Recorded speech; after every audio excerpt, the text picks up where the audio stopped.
Do you feel like you people please, or you feel codependent? Do you feel guilty for saying no, putting yourself first? Do you feel like you lack boundaries? Do you feel like you want to better yourself but you don't know how? Or you just know that like there's a lot of things you want to work on but you don't know where to start? I got you. How to heal your emotional trauma. I don't want to hear it. We all have it. We all have something. Everybody has baggage. Nobody's perfect, okay? Everybody has something. Even if it's a little bit, it's still something, okay? But it's not competition, okay? The whole point of this is if you want to better yourself, you don't know where to start, I got you. We'll start with a coffee. Cheers. Ran out of matcha, but I really want to drink. I don't really drink coffee, so this is okay. Take what you can get, right? Can't drink Starbucks. So where do you start? How does one decide to work on themselves? For me personally, it started when I went to therapy. I've always wanted to go to therapy because I knew like the way my mom raised me was not okay, and I definitely wanted to sort myself out. I just didn't realize the depth of my trauma until I went to therapy, and I didn't realize how much all of these things that happened to me, I was projecting it onto my friendships and my relationship. Everybody projects in one way or another, whether it's good or bad. So we're gonna get down to that, okay? So in order to begin your healing journey, for me, my goal or how I kickstarted it was I didn't want to be like my mom. I wanted to take all the things she did and like just get out of my system, you know. She was very controlling and she was just like narcissistic, right? Okay. So I didn't want to be like her, so I was like, okay, what can I do to not be like her? But you don't realize how much you are like your parents until you really get down to the nitty-gritty of things. I think a good place to start is obviously seek help, like therapy, like from professionals. But you don't want to do that, you don't have to. You can just start journaling and like ask yourself, look for journal prompts that like you can ask yourself, like, oh, what is one thing that like you're insecure about yourself? What is one thing you want to improve on yourself? You know, take a look at your life, your friendships, your relationships, see where things went wrong, see if like you played a role in these situations and what you could have done better and what you can do moving forward in the future. So that's a really good place to start. Another good place to start is take a look at your life and look at your habits, your unhealthy habits, the things and where you want to go and the things you're gonna have to do to get there. If you want to change yourself, you're gonna have to do things you've never done before. I know it's very uncomfortable, but that's just the hardcore truth. Because everything you've done in your life has led you up until this very moment. And if you don't like where you are, then everything you've done so far hasn't gone the way you want. So you're gonna have to do different things to get the results you want, right? Maybe you are happy where you are, but you want more. So you're gonna have to do a little bit more. You have to step out of your comfort zone. And it was very uncomfortable, but fear has gotten me this far. How much further can I go? That's a good way of looking at it, right? I think a good thing to look at yourself is, do you people please? Are you emotionally or physically codependent? Do you feel guilt or shame when you set boundaries and want to do things for yourself? Do you feel like you need external validation from people, or like you mask yourself, like you put on a different face around other people because you're scared to show who you really are? For me personally, I definitely was very insecure back then. I wanted external validation. I always had to talk to someone. I felt like I was emotionally codependent, if not on my partner, my friends. And I would feel threatened if my friends had other friends because I would feel like they would be taken away from me. I did feel guilty putting myself first when I started saying no and setting boundaries. It's very uncomfortable. Hi, say hi.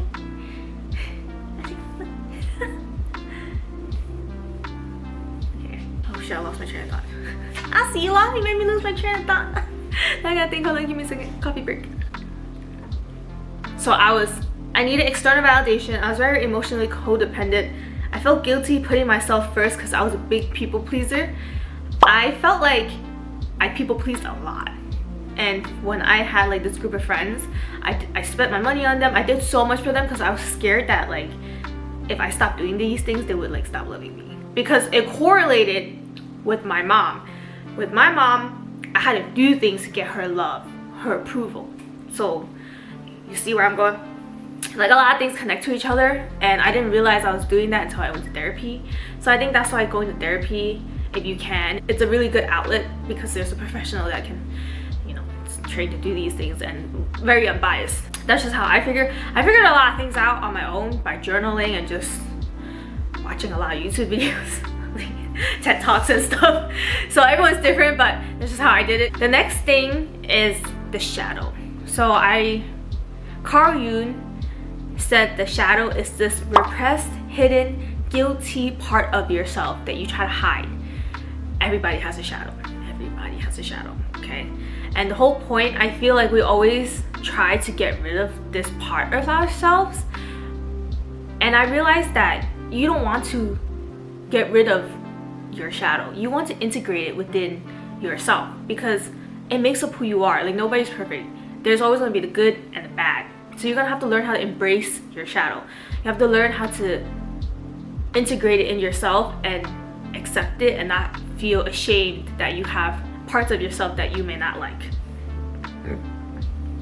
I want to say, like, move your body, do some cold shock therapy, like cold showers, or like I dunk my face in ice water. It helps regulate your nervous system. Do yoga, go running, shake, dance. These are all like helpful things to kind of get the emotions out of your body, because sometimes your body can store emotional trauma, and when you release it, it feels like a weight has been lifted off your shoulder, and it's very, very helpful. That's why you see like a lot of people when they do yoga or they get chiropractor or they do like any movements, sometimes they get the emotion out of them that way, and then they like start crying, and it's like a good release. I feel like everybody is truly a reflection of who you are to a certain extent. If you really listen closely to people, they really talk a lot about themselves. You really learn a lot about someone the more you listen. A lot of the times people project things about others that they don't like when they're doing it themselves. I'm trying to think of an example because I project it a lot. Like, you probably project more than you realize. Oh, I have a good example. I had a friend and she has a younger brother. Her younger brother can be confusing, like doesn't know what to do, and she would get very frustrated. She would be like, what do you think? I'm like, people gonna hold your hand? Like, you're an adult, like learn, okay? Right? Then my friend starts working. She gets a big girl job. She gets confused, she don't know what she's doing. And she's talking to me and she's like, I just wish someone can like hold my hand through this. Like, I don't know what I'm doing. And I was like, didn't you just tell your brother that no one's gonna hold his hand? But do you see what I mean? Like, that's projecting. Like a lot of people do that without realizing. So whenever I say stuff to my friends or if I'm talking, I'm very conscious of the things I'm saying because I don't want to be a hypocrite. I don't want to say like I don't like certain things but then I end up doing it. Being very self-aware is a very good step. A lot of people, you'd be so surprised that how many people are not self-aware. They really don't know how their actions are affecting the people around them. They stay in this like victim mentality. It's really bad. It's really frustrating, but sometimes like you can't even blame them because they're so unaware. They're so blinded from their own emotional trauma that they can't see outside of it. Anyway, the whole point was everybody's a reflection of you, right? So if there's something in someone that bothers you, there's a chance that it's something within you. I'm not trying to say like, let's say you have a friend who likes male attention. It doesn't mean that you want male attention. That's not what I'm trying to say. Let's say like you're talking about your friend and you're like, oh, my friend is so spoiled. Like, it's so annoying. This person gets whatever they want. It just sounds like you don't get what you want. That's why you're projecting onto them and talking shit like that. Does that make sense? When people trigger you, most of the time it's something within you when you get triggered. Sometimes it's them too, but we're talking about us. Okay, we're talking about like your inner world. Sometimes people take things personally because they hear things differently or they interpret the actions or the tone differently. If someone says something to you and you're sensitive about something, you might have like a big reaction and they're like, oh, I'm sorry, I didn't think like you would react that way. It didn't seem like a big deal. So everyone's different. So it's just really learning how to manage your emotions, regulating your emotions, and figuring out what triggers you so you can work through it and not hurt anybody else around you, and you can release the hurt within yourself. I want to talk about the nuances of healing. When I was going through it and I was, working on myself, I felt like there was a lot of things that no one talked about, like on social media or YouTube videos. It's all the same thing, like, yeah, set boundaries, journal, do this and that. But I wanted to know like the deeper levels, the layers of it. Healing is literally like an onion, right? You peel back all these layers until you get like who you truly are. When you start working on yourself and you take yourself out of like fight or flight or like this tense state you've always been in, it can be really tiring. I was really tired for like 2 years. I know, it's crazy. I still went to the gym, but I was like a little bit more depressed. I would sleep earlier, I would lay in bed more. I didn't want to do anything. It's a lot on your body, it's a lot on you mentally. So just be gentle with yourself and rest, create a good balance, self-care. Let your friends know that you're going through something so they can be there to support you if needed. A lot of people go to the gym, right? A lot of people pick up a sport, they pick up a hobby, they do something to occupy themselves or to kind of work through their emotions. For me, I just cried. I cried a lot. When I figure something out, one of my triggers or why I am the way I am, I would just cry. And when I cry, I would feel so much better. It's such a good release. You just get out of your system. So me personally, I would just cry. I cried for like 2-3 years. I think that's what expedited my healing process, all these tears. These things also take time. I remember when I started, my boyfriend was like, when I was in the slump, it took me a couple years to get out of it. And I was like, a couple years? I don't got time for that. But it really does take time. It really does.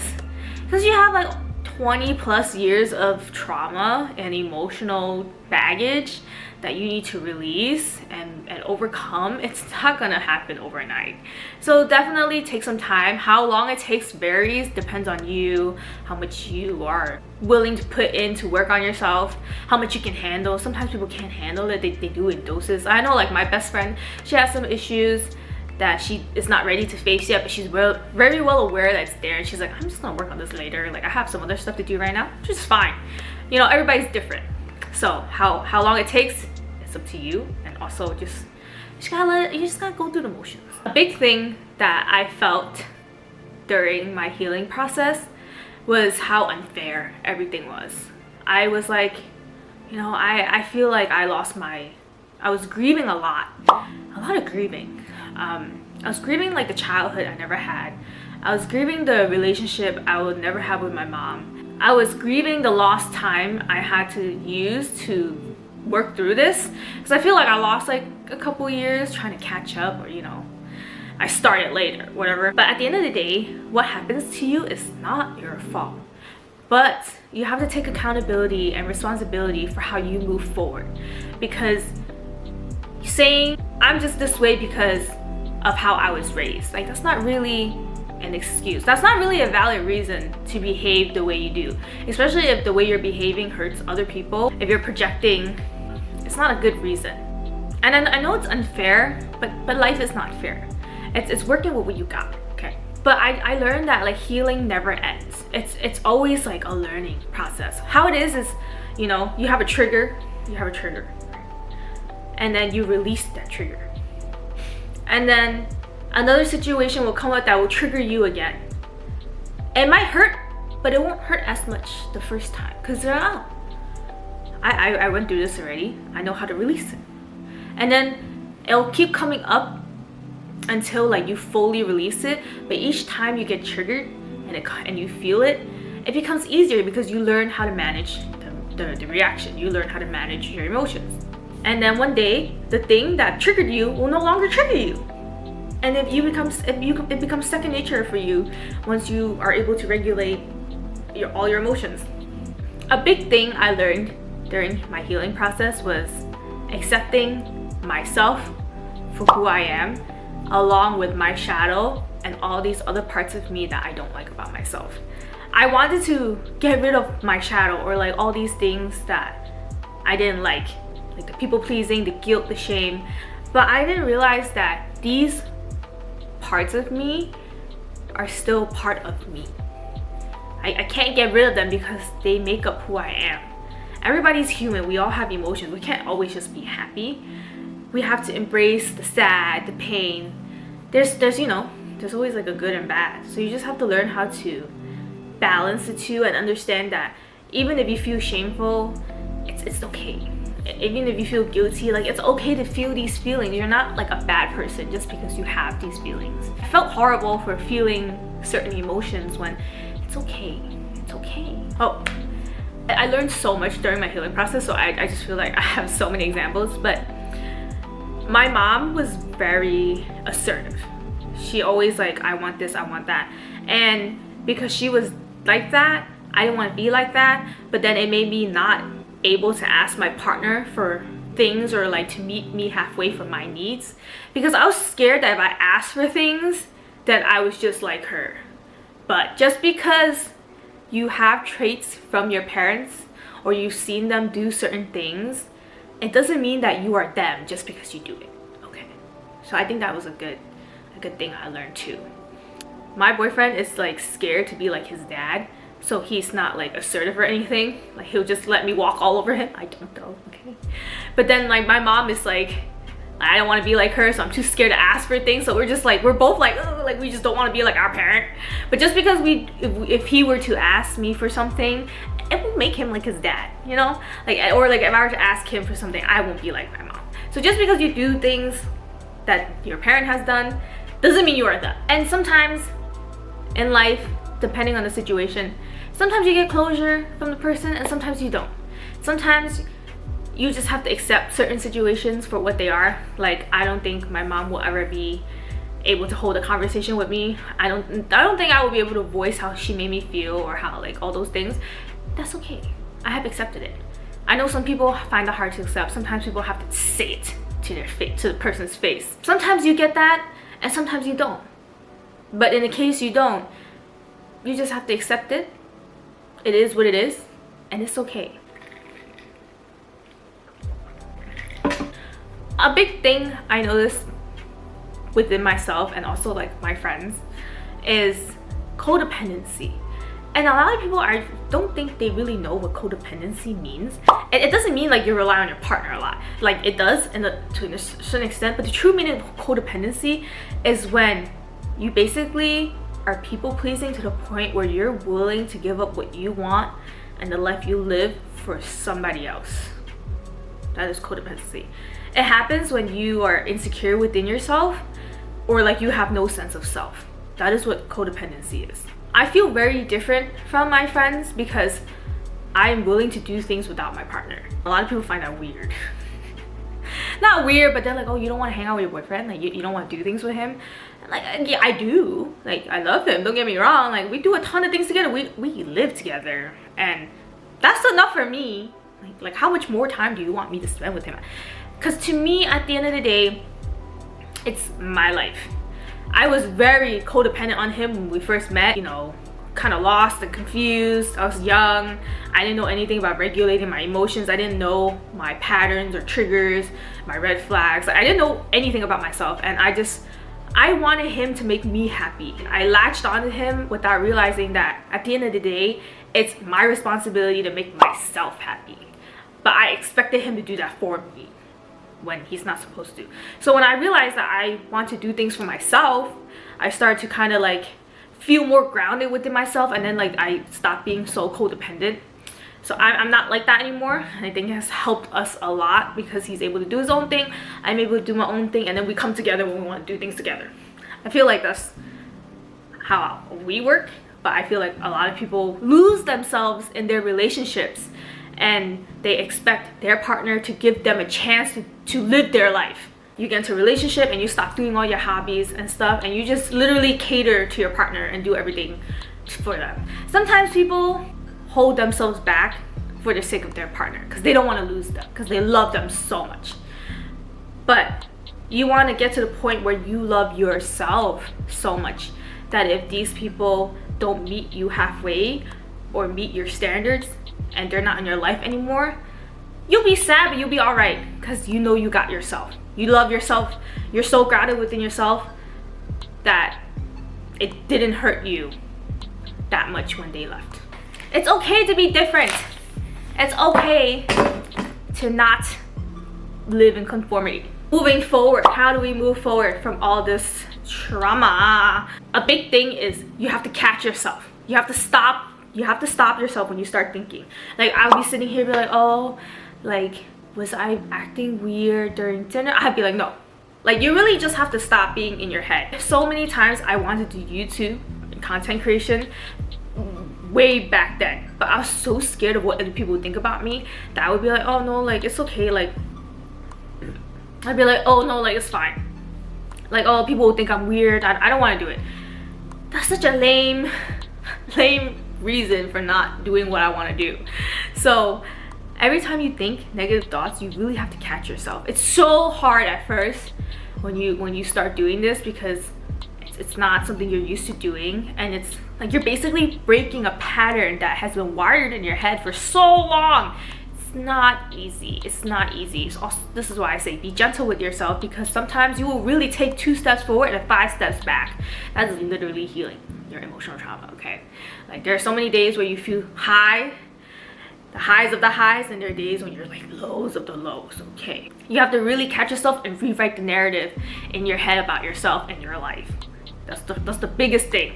I said this before, but I'm gonna say it again. Like, accepting the things you've done, accepting that you know you weren't the greatest person, you were the cringy person, you've done outlandish things, you said some dumb things. Like, accepting that you have done all those things and that it's okay. Like, we're all human.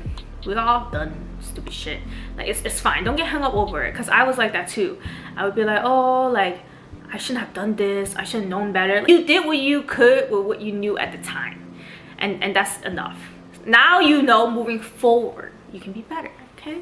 You got, how else will you learn if you don't fuck up? I noticed, like, within myself too, my past friends and some current friends, how much someone complains, or you. Because I used to complain a lot about people or things, or I've had friends complain about them, like their friends to me.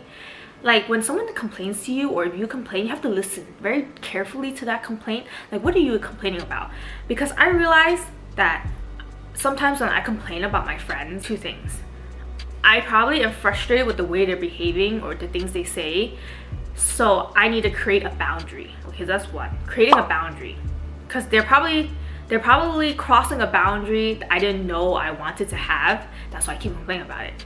And the second thing is, sometimes we complain about people so we don't have to work on ourselves. Now let me explain. I was complaining about a friend, and I realized that I was complaining about my friend because there was a part of me that I couldn't accept about myself. I had a situation with my friend. She was hanging out with someone I didn't like, but at the end of the day, it's not really like my life or my friendship, so I have no business feeling that way. So I realized that I just didn't want to accept that I had this weird need of control. One thing I learned is, when I complain about other people, sometimes I haven't made a boundary that I should set, and that there was something within me that I needed to fix, and I was avoiding fixing it by complaining. Emotional healing is very complex. There is no one size fit all. There is no right or wrong. It's also not easy. This is literally not for the weak. But how much work you put within yourself, and how hard and how determined you are to unravel all these things about you, to get down to the nitty-gritty of why you are the way you are, and to heal your deeply rooted issues, the output is amazing. And how do I know that? Because for so long I wanted to get to the other side of it, and I finally feel like I'm there. When I was healing, I was like literally in the dark. I could not see, I couldn't feel anything but hurt, and I felt like I would never see the light at the end of the tunnel. But slowly, you see a little flicker of light, and then that light slowly gets bigger and bigger until one day you're literally in the light. And then the darkness is nothing but the past.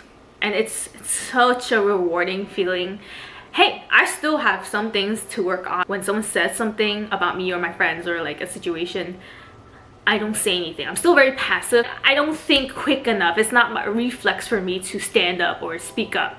So I'm working on that. So it's like little things that I want to work on, like setting boundaries and stuff. But I feel like all the hard parts, the big triggers and stuff, I have like overcome a majority of them.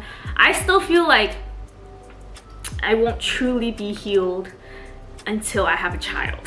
I think that is the true test, is when I have a child, because I don't want to have generational trauma passed down. Stopping myself from doing the things my mom did to me is gonna be a big test when I have a child. So I have good faith. I have high hopes, but still, you know, just nothing's easy in life. I'm sure no matter how hard you heal, how hard you mentally prepare yourself, there's gonna be things that come up, and you have to work through it and, you know, learn from it. Healing is just, it's not easy, but I feel like everybody should really go to therapy and like work on themselves, because you don't know how much you're hurting the people around you until you actually start working on yourself. I didn't know how annoying I was when I was younger, or how gossipy I was, or how manipulative and controlling I could be when I was younger. And I wish I knew sooner. I could have stopped being that kind of person earlier, but you know, better late than never, right? My dog is so cute. Don't be so hard on yourself. You are much more capable than you think you are, and you've probably gotten through most of your worst days you've never thought you can get through, but you did. And this is just another one of those challenges. And at the end of the day, all these challenges make you so resilient, and they make you so much stronger. It's like very funny how you don't know anything until you experience pain. Like, you really don't learn until you experience pain. And it sounds nice. It sounds nice to have everything you want, or to grow up and, you know, have nothing happen to you. But those people, it's harder for them to get a grasp at life because they have never experienced pain. So even though pain is pain, you learn a lot from it. And learn how to be alone. Being alone doesn't mean like being lonely. For me, being alone means freedom. Like, you can just do whatever you want. You don't have to be considerate of people. You just play by your own rules. It sounds scary, but have you tried taking yourself out on a date? I took myself out to the movies. Like, seriously, try it sometime. I'm not even trying to be sarcastic. Like, seriously, you really don't know what you're capable of until you're by yourself. I highly recommend learning how to do things and be more independent, and having more self-discipline to do things for yourself without relying on others. It's always nice to have someone to rely on, but for me personally, I want to know that at the end of the day, if that person that I'm relying on is not around when I need them, that I am able to do things on my own. And I'm not talking about like being hyper independent because of your child. I'm just saying, like, seriously, I used to always say, and I still believe this, that if I could change one thing in my life, I would not change anything, because everything that has happened has led me up to this very moment, and I love where I am right now. So even if you can't see it now, you will see in the future. Everything has its way of working out, and everything happens the way it does for a reason. I hope this video helped. I know it was a lot. It was a little like complex, could have been a little confusing, but I hope I got everything out there that I've learned, and things that you can take with you if you want to heal or you're healing. It's not easy, but you got it. I did it, okay? Me, a little Asian girl that's like 5 feet tall, okay? If I can do it, you can do it. And it's never too late, because I started when I was like 27, 28. I'm 30 now, so it's never too late. Better late than never. There are people out there completely unself-aware refuse to work on themselves. So you being self-aware and wanting to take that step for yourself in itself is a feat. Proud of yourself. Don't give up and just keep going. Thanks for watching. Love you guys.